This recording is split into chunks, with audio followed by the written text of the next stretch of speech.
Good evening, नमस्कार। स्वागत है आपका अपने YouTube चैनल जुड़िए और समझिए पर। दोस्तों, संधि की क्लास को आगे बढ़ाते हुए आज हम पढ़ेंगे संधि की भेद। जैसा कि आप लोगों ने पिछले क्लास में ये जाना, संधि कहते किसे हैं, तो संधि दो वर्णों के मेल से जब विकार उत्पन्न होता है उसे ही हम संधि कहते हैं।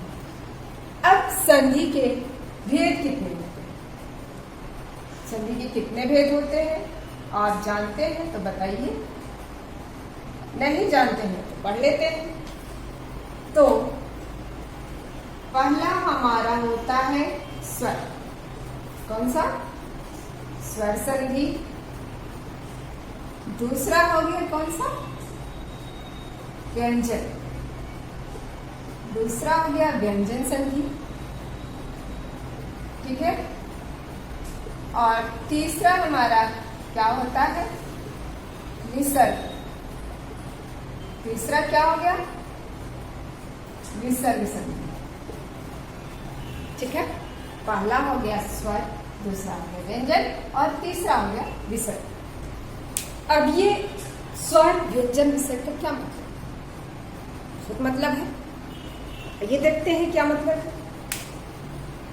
स्वर नाम से ही पता चल रहा है कि स्वर क्या होता है। स्वर जो कि व्यंजन की सहायता में हमेशा खड़ा रहता है। अब देखिए, क्या स्वर अकेले भी कोई काम करता है? बिल्कुल करता है। किस तरह से? अब देखिए, स्वर संधि किसे कहते हैं? तो जहां स्वर से स्वर का मेल होता है और स्वर में विकार उत्पन्न होता है वहां स्वर संधि। फिर से देखते हैं, सुनते हैं क्या होता है कि जब स्वर से स्वर का मेल हो और स्वर में विकार उत्पन्न होता है वहीं पर स्वर संधि होता है। जैसे देख लेते हैं, अधिक। अधिक प्लस अंश। अधिक प्लस अंश बराबर क्या हो जाएगा? बोलिए, रटे होंगे, बोल देंगे अधिकांश। लेकिन आज हम लोग इसको समझेंगे। यहां पर लिख देते हैं अधिकांश। अधिकांश। अब ध्यान दो, स्वर से स्वर का मेल कहां पर हो, तो ध्यान दीजिएगा। क से हमको अ निकला और इधर भी क्या दिखाई दे रहा है? अ। दोनों का जब मेल हुआ, ये दोनों स्वर है कि नहीं? बचपन से पढ़ते आ रहे हैं, आ आ छोटी बड़ी चुटाओ बड़ाओ री, ए ऐ ओ औ अं अ, ये सब स्वर है, बोलते हैं ना हम लोग। अभी हम लोग स्वर के मूल रूप को देखते हुए संधि पढ़ रहे हैं। यहां हमें दिखाई दिया आ और यहां भी है आ, दोनों के मेल से ये विकार उत्पन्न हुआ कि ये आ बन गया, ठीक है।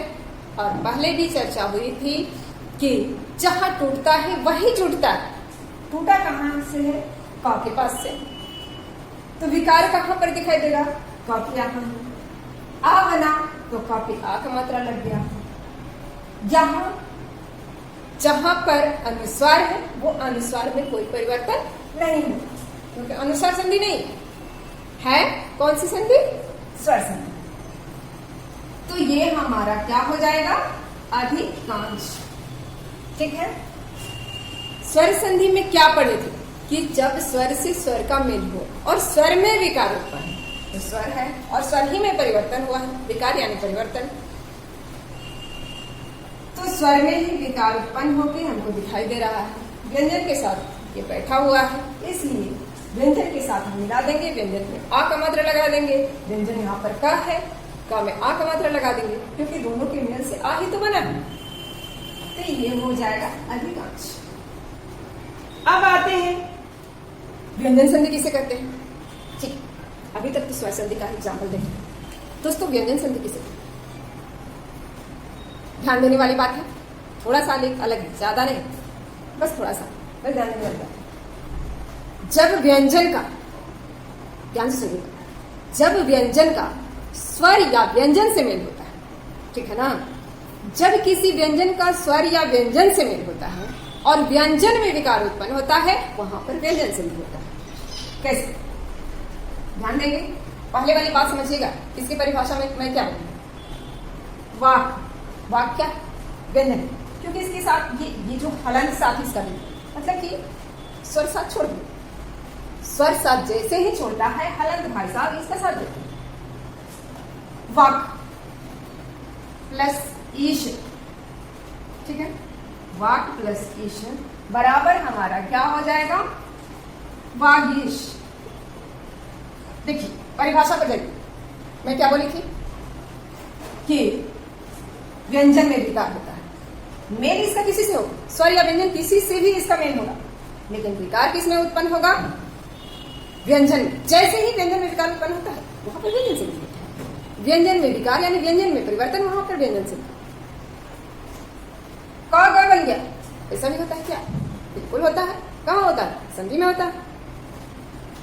वाक प्लस ईश, वाक प्लस ईश बराबर वागीश, ठीक है।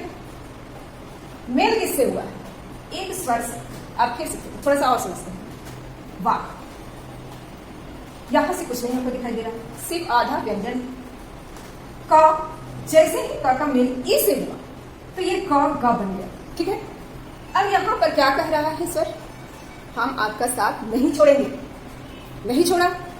और जैसे ही इसके पास तो क ई नहीं, ऐसे नहीं लिखेंगे कि गा ई, वागईश, ऐसे नहीं लिखेंगे। ये क्या कहा कि हम आपके साथ ही रहेंगे और ग के साथ ये मात्रा के रूप में बैठे, और हो गया वागीश। समझ में आ गई बात? नहीं समझ में आएगी कमेंट करके बताना, लेकिन बताना है। दोस्तों आगे बढ़ते हुए चलते हैं। अब एक हमारा बाकी रह गया, कौन सा? विसर्ग शब्द। देखिए स्वर व्यंजन तो हम जानते हैं, आप ये कहेंगे ये विसर्ग कहां से है? जी विसर्ग आप लोग जानते हैं, विसर्ग का उच्चारण ह से होता है। किससे होता है? ह से। कहां पर है विसर्ग संधि? क्या विसर्ग में भी परिवर्तन होता है? क्योंकि स्वर में परिवर्तन हुआ तो वो स्वर संधि कहलाया, व्यंजन में परिवर्तन हुआ तो व्यंजन में संधि कहलाया। क्या विसर्ग संधि, विसर्ग में भी परिवर्तन होता है तभी तो विसर्ग संधि कहला गया। जी बिल्कुल सही समझे आप। क्या हो गया? आते हैं मनः प्लस रंजन बराबर हमारा क्या हो जाएगा? मनोरंजन तो खूब करते हैं आप लोग, और इस समय लॉकडाउन में घर में ही बैठना है, मनोरंजन करना है, टाइम पास तो किसी तरह से करना है।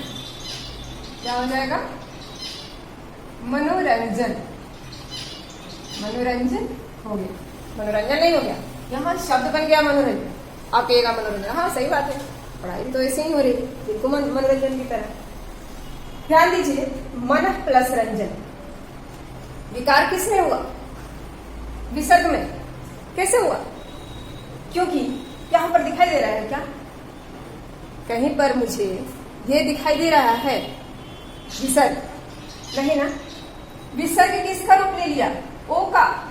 ध्यान देना है, विसर्ग ही ओ बन गया, और वो तो जैसी बात है व्यंजन को अकेला छोड़ेगा नहीं। तो जैसे ही ओ बना, ना के ऊपर ओ लग गया, और रंजन ज्यों का तुम। क्योंकि विसर्ग संधि का यही परिभाषा है कि जब विसर्ग का मेल स्वर या व्यंजन में हो और विसर्ग में परिवर्तन होता है, वहां पर विसर्ग संधि। ठीक है। मन प्लस रंजन बराबर मनोरंजन कैसे हुआ? मनोरंजन शब्द कैसे बना? क्योंकि विसर्ग ही ओ बन गया, विसर्ग ओ बन गया और परिवर्तित होकर के ये एक स्वर के रूप में आ गया और ना का साथ निभाया और बन गया क्या? मनोरंजन। ठीक है,